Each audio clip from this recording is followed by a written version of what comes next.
नमस्कार, the news now के 5 PM bulletin में आपका स्वागत है। मैं हूं आपके साथ रोमी केरनी और आइए नजर डालते हैं इस समय तक की बड़ी खबरों पर। आत्मनिर्भर भारत अभियान के लिए 20 लाख करोड़ रुपए के आर्थिक पैकेज की चौथी किश्त की जानकारी देते हुए वित्त मंत्री निर्मला सीतारमण ने कहा कि कई सेक्टर्स की मजबूती के लिए नीतिगत बदलाव की जरूरत है। हमें मुकाबला करने के लिए तैयार रहना है। और वहीं वित्त मंत्री ने साथ में ये भी कहा कि आत्मनिर्भर भारत मेक इन इंडिया बेहद अहम अभियान है। विदेशी निवेश के लिए भारत में अच्छे अवसर हैं।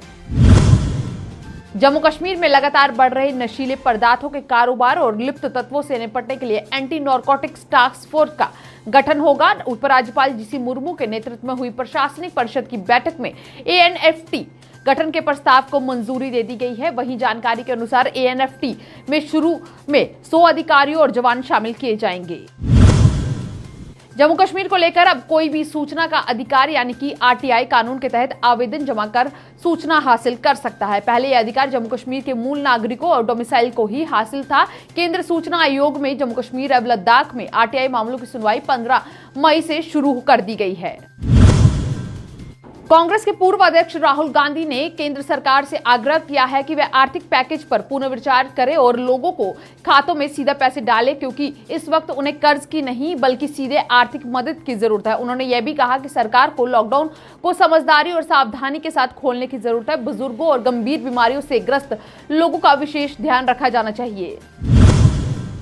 औरैया में हुए दर्दनाक सड़क हादसे के बाद सरकार ने लापरवाही बरतने वाले अधिकारियों के साथ सख्त रुख अख्तियार किया है। मुख्यमंत्री योगी के आदेश पर फतेहपुर सिकड़ी, आगरा और कोसी कनाल मथुरा के SHA को निलंबित कर दिया गया है। और वहीं इसके साथ साथ मथुरा और आगरा के SSP और IG आगरा जोन से भी इस पर स्पष्टीकरण मांगा गया है।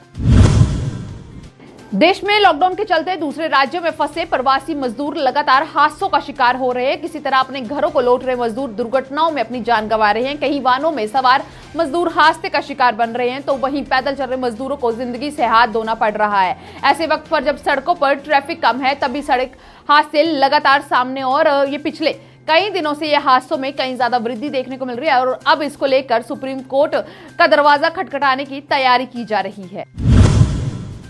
देश के जाने माने उद्योगपतियों में शुमार आनंद महिंद्रा ने युवाओं को सेना में 3 साल तक सेवा देने संबंधी प्रस्ताव का समर्थन किया है। केवल इतना ही नहीं, महिंद्रा ने भारतीय सेना को ईमेल लिखकर कहा कि यदि ऐसा किया जाता है तो सेना में 3 साल तक टूर ऑफ ड्यूटी करके आने वाले युवाओं को उनके समूह में नौकरी देने की तरजीह दी जाएगी।